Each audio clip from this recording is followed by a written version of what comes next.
Commercial business ముఖ్యంగా government నియోజకవర్గంలో ప్రధాన వాగులు ఆకేరు, ముందేరు, కాలేరు.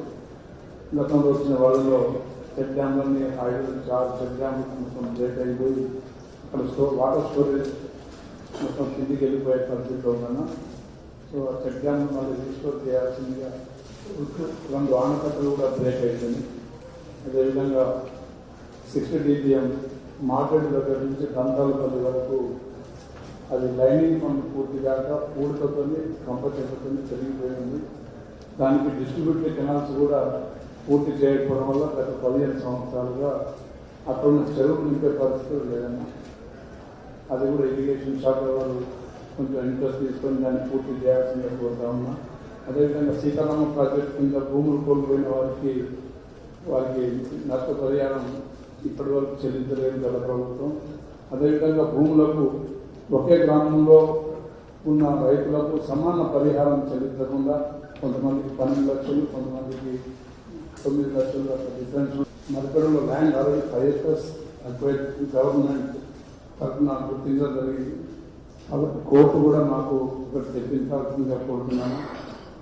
అదేవిధంగా డబుల్ బెడ్రూమ్ ఇళ్ళు మా పాలకొట్టు ఎమ్మెల్యే గారు చెప్పినట్టు గతంలో ఇందిరమ్మ పట్టాలు ఇచ్చిన స్థలాన్ని లాక్కుని అదే స్థలంలో మీకు ఇష్టమని చెప్పేసి కొంతమందికి ఇల్లు కట్టిన తర్వాత ఇష్టమని చెప్పి ఆ ఇందిరమ్మ పట్టాలు ఉన్న వారికి రైతు లోన్లు తీసుకోలేక గత 10 సంవత్సరాలుగా ఇబ్బంది పడతా ఉన్నారు. కాబట్టి అది ఎండోమెంట్ నుంచి కూడా అక్క ఇక్కడ ఉన్నారు కాబట్టి శాశ్వతంగా దానికి పరిష్కారం కల్పించాల్సిందిగా కోరుతూ చివరిగా బయ్యారం ఉక్కు పరిశ్రమ కూడా ట్రైబల్ జిల్లా మహబూబాద్, డొర్నకల్, ఇల్లందు పరిసర ప్రాంతాలకు ఎంప్లాయ్మెంట్ ఉపాధి కల్పించే విధంగా కేంద్ర ప్రభుత్వం విభజన చట్టంలో కూడా ఉందన్న. అది కూడా ఏమన్నా పరిశీలించి మనం ఏమైనా చేయగలుగుతున్నాం దాని మీద కూడా ఒకసారి తమ భవిష్యత్తులో సమీక్షించాలని కోరుతూ థ్యాంక్ యూ. ఇరిగేషన్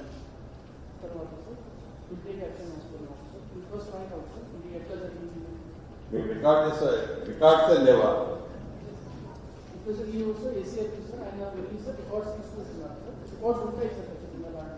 వారి దృష్టికి 2 రోజుల క్రితం తీసుకెళ్ళామన్నా. వారి 1.5 lakh tons 75,000 tons ఆల్రెడీ మేము ప్రాసెస్ చేసాము. మాకు అదే ఇష్యూ లేదు. ఫ్రెష్ వేస్ట్ దగ్గర ఏమవుతుందంటే అంతా వేస్ట్ తీసుకొచ్చి అక్కడ చేస్తున్నాము. ఇప్పుడు బయోమెనిక్ ఆఫ్ ఫ్రెష్ వేస్ట్ చేయాల్సి వస్తుంది. అంటే వచ్చిన ఫ్రెష్ వేస్ట్ మనం సెగ్రిగేట్ చేసి ఆ ప్లానింగ్ చేయడానికి ఫండ్స్ కావాలి. సో అదొకటి ఇష్యూ సార్. రెండవది వేస్ట్ మనము దీవాళీ అప్పుడు వేస్ట్ కూడా ఇప్పుడు అక్కడే ఉంటుంది. నార్మల్ టైంలో కూడా వేస్ట్ వస్తుంది. సో అది గ్యాస్ ఫామ్ అవుతుంది sir. Waste gets deposited.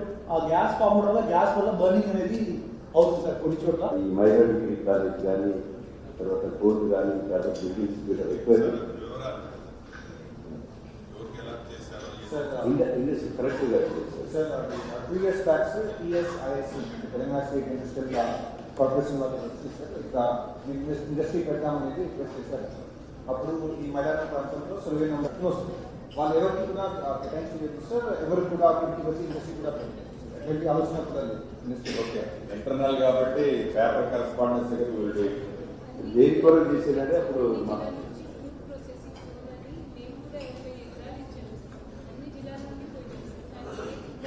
Land కు బ్లాక్ అయిపోయింది సార్. వేరే ఇన్స్టిట్యూషన్స్ కి